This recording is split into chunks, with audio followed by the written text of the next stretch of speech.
અમદાવાદ શહેરના કેટલાક વિસ્તારમાં વરસાદી ઝાપટા વરસ્યા છે। બોપલ ગુમા સહિતના વિસ્તારમાં વરસાદી ઝાપટા વરસ્યા છે। અમદાવાદનો જે પશ્ચિમ વિસ્તાર છે ત્યાં મોટાભાગે વરસાદી ઝાપટા વરસ્યા છે। એસજી હાઈવે બોપલ ગુમા સહિતમાં થલતેજ વિસ્તાર ત્યાં વરસાદી ઝાપટા વરસ્યા છે।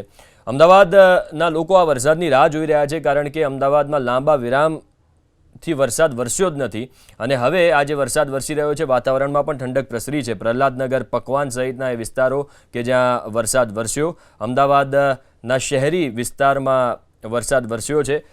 હવામાન વિભાગની પણ આગાહી હતી કે હળવાથી મધ્યમ વરસાદી ઝાપટા વરસી શકે છે અને બોપલ ગુમા એસજી હાઈવેનો જે પટ્ટો છે ત્યાં વરસાદ વરસી રહ્યો છે।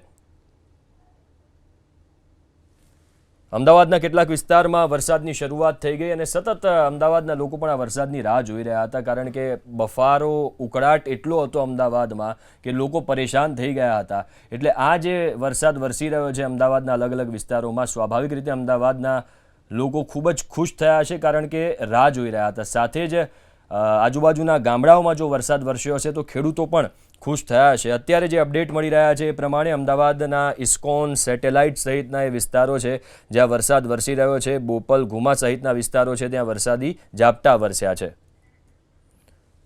સંવાદદાતા રાજલ વધુ વિગતો સાથે ફોન લાઈન ઉપર જોડાઈ ગયા છે। રાજલ, અમદાવાદના કયા કયા વિસ્તારમાં વરસાદ છે? અહીં જે રીતે હવામાન વિભાગે નાવકાશ જાહેર કર્યું હતું એમાં આગામી 3 કલાકમાં અમદાવાદ શહેરને યલો એલર્ટ આપવામાં આવ્યું હતું। વરસાદની વાત કરવામાં આવે તો અમદાવાદના બોપલ, ગુમા, શેલા તેમજ શિલેજ વિસ્તારમાં વરસાદી ઝાપટું પડી ચૂક્યું છે। જોકે આજે પણ હવામાન વિભાગે આગાહી કરી હતી કે અમદાવાદમાં હળવા વરસાદની આગાહી કરવામાં આવી હતી।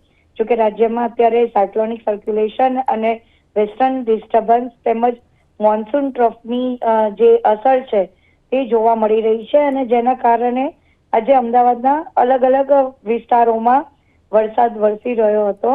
એક વરસાદી ઝાપટું આવ્યું હતું। જોકે ગઈકાલે પણ સમી સાંજ થતા અમદાવાદના એસજી હાઈવે પર અનેક એવા વિસ્તારો હતા કે જ્યાં વરસાદ વરસ્યો હતો। જોકે જે નાવકાશ છે તેમાં વલસાડ, દમણ અને દાદરાનગર હવેલીને ઓરેન્જ એલર્ટ આપવામાં આવ્યું હતું અને મોટાભાગના જિલ્લાઓને યલો એલર્ટ આપવામાં આવ્યું હતું। હિન્દ, આભાર રાજલ વિગતો આપવા માટે। તો જેમ રાજલે પણ કહ્યું કે આગામી 3 કલાક અમદાવાદ સહિત અનેક એવા જિલ્લાઓ છે જ્યાં હળવાથી મધ્યમ વરસાદની આગાહી કરવામાં આવી છે।